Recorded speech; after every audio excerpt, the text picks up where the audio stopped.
भारतीय परंपराएं विश्व में सर्वश्रेष्ठ मानी जाती हैं, जिनमें विवाह का भी समावेश होता है। इस परंपरा के बिना समाज का निर्माण असंभव है। परंतु जैसा कि कहा जाता है कि चांद में भी दाग होता है, उसी प्रकार विवाह की परंपरा में भी एक दाग है, दहेज। इसे अभिशाप का नाम देना ज्यादा उचित होगा। यह एक ऐसा अभिशाप है जिसने ना जाने कितने मासूमों का भोग लिया है, और आज जबकि हम 21वीं सदी की ओर बढ़ चुके हैं, तथापि इसने हमारा पीछा नहीं छोड़ा है। हम आज आप लोगों के सामने इसी समस्या को उसके समाधान के साथ लेकर प्रस्तुत हैं।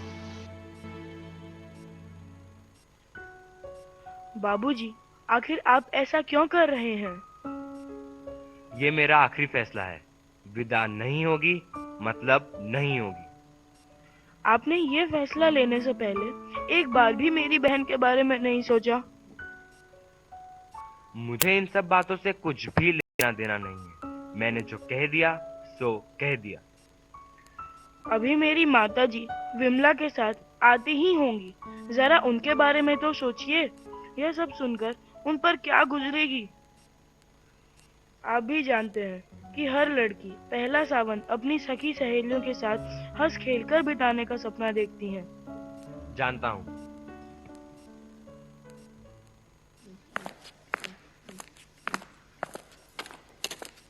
मेरी माँ का दिल यह सुनकर ही टूट जाएगा। और विमला, उस पर क्या गुजरेगी जब वह यह जानेगी कि उसकी बहन घर नहीं आ रही है। मैं अपना निर्णय सुना चुका हूँ। विदा नहीं होगी।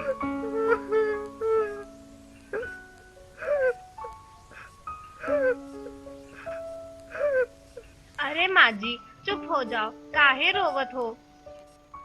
इतनी ही फिक्र थी तो दहेज पूरा क्यों नहीं दिया था?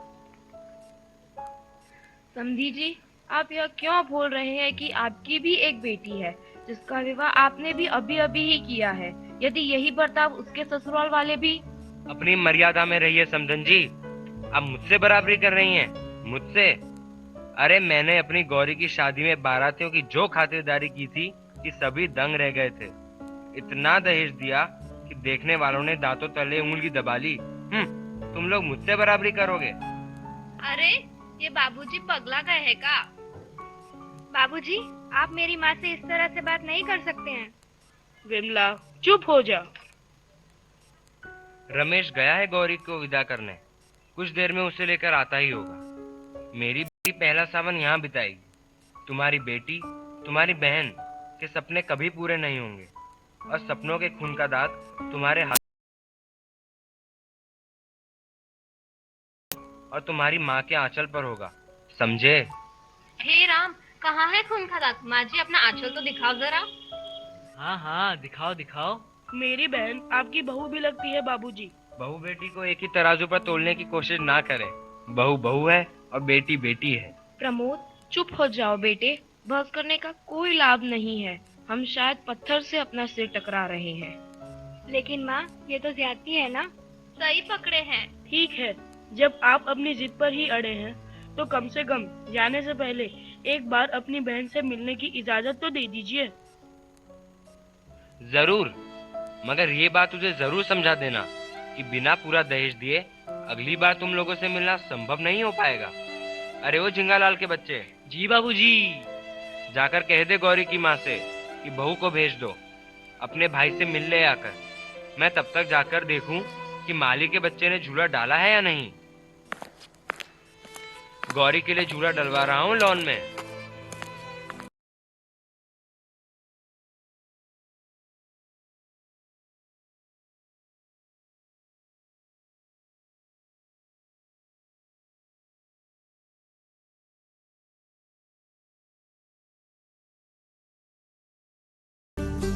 बैठ जाओ कमला।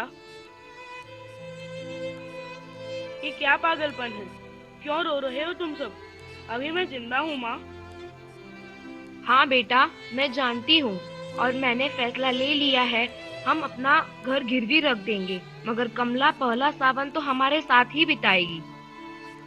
माँ, ये आप क्या कह रही हैं? अरे माँ, आपको ये सब करने की कोई जरूरत नहीं है। आप मेरे ससुराल वालों को गलत समझ रही है। मेरी सास बहुत ही अच्छी है। बिल्कुल आपकी तरह मेरा ख्याल रखती है, और गौरी तो बिल्कुल इसकी तरह है। रही बात की, तो वो सिर्फ ऊपर से ही इतने कठोर है, अंदर से उनका मन बहुत ही कोमल है। आप इसके बारे में सोचिए, अभी आपको इसका ब्याह भी करना है। घर ही तो एक आखिरी सहारा है आप लोगों का, और मेरी वजह से आप लोग ऐसा नहीं कर सकते। बहू रानी बिल्कुल ठीक कह रही है। कमला, क्या तुम नहीं चाहती हो कि तुम अपना पहला सावन सखी सहेलियों के साथ घर पर बिताओ? यह किस लड़की की कामना नहीं होगी भैया, लेकिन उस कामना की पूर्ति के लिए इतनी बड़ी कीमत चुकाना कहाँ तक ठीक है। आप लोग अब विमला की चिंता कीजिए, न कि मेरी। दीदी, लेकिन आप? अरे मेरी चिंता मत करो तुम लोग। सच, विदा न होने से मुझे जरा भी दुख न होगा।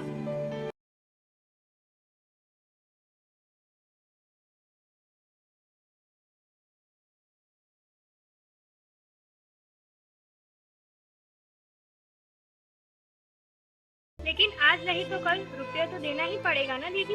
कागज के टुकड़ों पर अपना स्नेह और प्यार बेचने वालों के बीच आप इस तरह से कब तक रह सकोगी? धीरे धीरे सब ठीक हो जाएगा विमला। माँ जी तो ममता की मूर्ति है, बाबूजी भी समय के साथ सब भूल जाएंगे। मुझे तो ऐसा नहीं लगता, सब एक ही धातु के बने हैं। हो सकता है माँ जी की ममता भी सिर्फ एक दिखावा हो। कैसा दिखावा बेटा? अरे अरे, आप सब खड़े क्यों हो गए? सभी लोग बैठ जाइए। सभी लोगों में क्या बातें हो रही थी?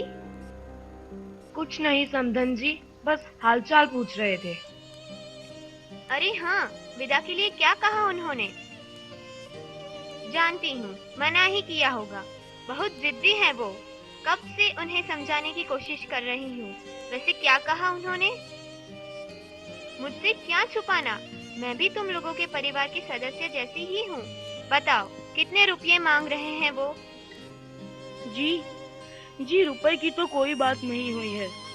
वे तो मुझसे झूठ मत बोलो। मैं उन्हें बहुत अच्छे से जानती हूँ। इंसान से ज्यादा प्यारा उन्हें पैसा है। जी आप। मैं बस इतना जानना चाहती हूँ कि वे कितने रुपये मांग रहे हैं। 1 लाख। बस, मैं देती हूँ तुम्हें रुपये। उन्हें मुंह पर मारकर कहना कि यह लो कागज के रंग बिरंगे टुकड़े जिन्हें तुम आदमी से ज्यादा प्यार करते हो। समधन जी, ये आप क्या कर रही हैं? आपसे भला हम कैसे पैसे ले सकते हैं? हम कमला को बिना विदा किए ही जा रहे हैं। अरे आप लोग मालकिन की बात तो सुन लीजिए जरा। समधन जी, आपने तो हमें पराया ही कर दिया। एक माँ होकर भी आप मुझे गलत समझ रही हैं। मैं समझ सकती हूँ कि आपके दिल पर क्या गुजर रही होगी। कमला की विदा जरूर होगी, चाहे कुछ भी हो जाए। जा बेटी, तिजोरी से पैसे निकाल ला। जाती क्यों नहीं? जा, जल्दी कर कमला। माँ जी। मेरी बेटी। अरे सुनती हो, गौरी के आने का समय हो गया और तुमने स्वागत की कोई तैयारी नहीं की। जा बेटी, तू अंदर जा।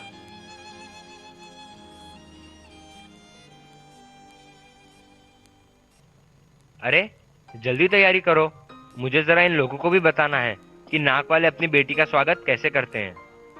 आप हमेशा बेढंगी बातें ही करते हैं। क्या और सबकी कोई इज्जत नहीं होती है? अरे इसमें मैंने बुरा मानने जैसा भला क्या कहा है? तुम ही बताना प्रमोद, मैंने क्या गलत कहा? ठीक ही कहा आपने। आज के युग में पैसा ही नाक और मूछ है। जिसके पास पैसा नहीं, वह नाक मूछ होते हुए भी नकटा है, मूछ कटा है। आ गई मेरी गौरी। अरे खड़ी खड़ी मेरा मुंह क्या देख रही हो? अंदर से मिठाई का थाल ले आओ। गौरी, ओ गौरी, रमेश भैया, गौरी आ गई ना? कहाँ है गौरी? ओ गौरी, बताइए ना कहाँ है? माँ जी, गौरी कहाँ है? बताइए ना, हम कब से उसका इंतजार कर रहे हैं। बड़ा मजा आएगा। हम लोग साथ में झूला झूलेंगे, उससे कितनी बातें करनी है ना? गौरी कहाँ है रमेश? वह नहीं आई। नहीं आई? क्यों? उसकी तबीयत तो ठीक है ना? हाँ, फिर उन्होंने विदा नहीं की। विदा नहीं की? क्यों विदा नहीं की? कह रहे थे कि दहेज पूरा नहीं दिया गया। हमने तो जीवन भर की कमाई दे दी और उनकी नजर में दहेज पूरा नहीं दिया गया। लोभी कहीं के। क्यों? अब क्यों बुरा लग रहा है? जब अपनी बारी आई तो विचार बदल गया। चुप रहो तुम। बहुत चुप रही, अब नहीं रहूंगी। आखिर क्या कमी थी बहू के दहेज में, मगर तुम हो कि मेरी बेटी विदा ना करके उन्होंने मेरा अपमान किया है। मैं तुम भी तो किसी की बेटी को विदा न करके अपमान ही कर रहे हो ना किसी का। गौरी की माँ। साहब जी, मेम साहब बिल्कुल ठीक कह रही हैं। हाँ मालिक, मालकिन सही पकड़ी है। लगता है अब भी आंखें नहीं खुली आपकी। जो व्यवहार अपनी बेटी के लिए तुम दूसरों से चाहते हो, वही दूसरों की बेटी को भी दो। जब तक तुम बहू और बेटी को एक समान नहीं समझोगे, न तुम्हें सुख मिलेगा और न शांति। बहू और बेटी, बेटी और बहू, अजीब उलझन है, कुछ समझ में नहीं आता। अगर हर बेटे वाला यह याद रखे कि वह भी एक बेटी वाला है, तो सारी उलझनें सुलझ जाएगी। शायद यही सही है। अब हमें आज्ञा दीजिए। क्या? क्यों? हमारी गाड़ी का समय हो चुका है, हम जा रहे हैं। लेकिन मैं जल्द ही आऊंगा, आपकी मांग पूरी करने के इंतजाम के साथ। आप लोग मुझे लज्जित ना करें। मेरी बेटी के ससुराल वालों ने उसे विदा ना करके मुझे बहुत ही अच्छी सीख दी। बाबूजी, कभी कभी चोट भी मरहम का काम कर जाती है बेटा। सही पकड़े हैं। जी साहब जी। हाँ बाबूजी। अरे खड़ी खड़ी हमारा मुंह क्या ताक रही हो? अंदर जाकर तैयारी क्यों नहीं करती? बहू की विदा नहीं करनी है क्या?